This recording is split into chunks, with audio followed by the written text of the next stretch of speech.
Hébreux 13, le verset 4, que le mariage soit respecté par tous, que les époux soient fidèles l'un à l'autre. Dieu jugera les gens immoraux et ceux qui commettent l'adultère. Dans d'autres versions, c'est écrit que le lit conjugal soit exempt de toute souillure.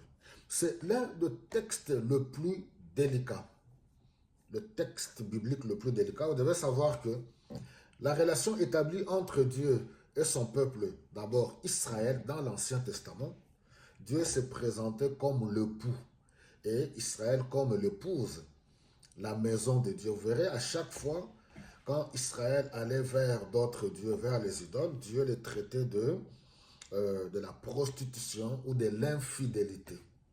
Et Dieu, c'est un Dieu fidèle. Il veut que nous puissions en retour lui demeurer aussi fidèles. Dans la Nouvelle Alliance, nous voyons que Christ est présenté comme l'époux, l'Église comme l'épouse. Alors souvent, ce texte, on le prend tout simplement dans le contexte de mariage, l'homme et la femme. Oui, cela est vrai. Dieu, c'est un Dieu saint. Alors, il faut aller un peu plus loin. De la même manière que la relation du mariage entre l'homme et la femme est bâtie sur l'amour et ils doivent demeurer fidèles l'un à l'autre pour ne pas tomber dans l'adultère. De la même manière, la relation qui est établie entre Dieu et nous. Alors aujourd'hui, nous allons voir que dans la plupart des cas, quand on n'a pas compris ce texte, comment l'Église se comporte aujourd'hui. La maison de Dieu est sacrée. Même la chair, surtout la chair, là où on vient apporter la parole de Dieu. La parole de Dieu, c'est une sémence. Nous voyons même dans la parabole du semeur. Voilà, nous voyons que la parole, quand on la sème, elle est appelée à porter le fruit. Et cette parole, c'est Jésus-Christ. Alors, on ne peut pas utiliser la chair, on ne peut pas souiller la chair et apporter un feu étranger. C'est que nous voyons dans certains endroits qu'on appelle église, certains lieux qu'on dise c'est l'église et la chair. Au lieu d'apporter la parole de Dieu, non, on commence à raconter des histoires.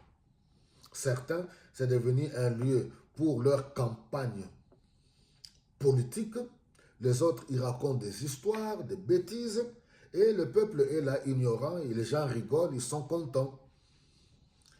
Je ne cesserai jamais de vous le dire, mon peuple périt faute de connaissance. Mon peuple périt faute de connaissance. Donc il est plus que temps. Tous ces enseignements ou toutes ces exhortations, le but c'est pour nous aider. Je ne dis pas, heureusement je me permets de vous le dire, heureusement même que certains endroits qu'on appelle église, certains lieux qu'on appelle chair,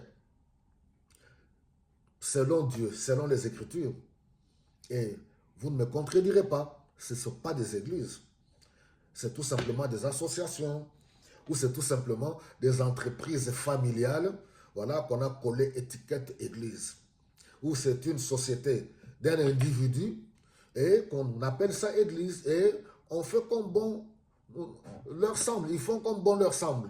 Alors, donc, nous devons savoir que apporter, souiller la maison de Dieu, et même notre corps est le temple de Dieu, n'est-ce pas? Toujours Paul. Certes, hébreu, c'est pas Paul, mais bien que certains attribuent cette lettre à Paul, mais il n'y a pas de confirmation. Nous voyons dans 1 Corinthiens chapitre 6, il dit que votre corps est le temple de Dieu où habite l'Esprit de Dieu. Vous ne pouvez pas prendre votre corps et le livrer à la prostitution. Donc nous devons veiller que notre corps est le temple de Dieu, la maison de Dieu. Nous devons la maintenir comme il se doit. La chair, elle est sacrée. On ne peut pas, oui, venir à la chair et se faire passer pour des humoristes. Voilà un peu. Donc, on n'est pas, comme je l'ai dit dans tous les messages, le prophète, c'est un envoyé de Dieu, un porte-parole de Dieu. Le pasteur, l'évangéliste, l'apôtre, tout ce que nous voulons, le docteur. Si je veux parler de Saint-Ministère, on n'est pas des humoristes, on n'est pas des comédiens, on n'est pas des aventuriers pour venir à la chair pour commencer à vous faire rire. Même si certaines illustrations feront de sorte pour détendre l'atmosphère. Mais notre rôle, ce n'est pas pour vous faire rire. Nous vous apportons la parole de vie. Alors la chair est sacrée. On ne peut pas venir commencer à faire des aventures à la chair, parler de sa propre vie, parler voilà, de ses aventures, se faire passer pour un comique et les gens sont contents, ils rient, ils rigolent. Que le Seigneur nous aide, que le Saint-Esprit nous guide.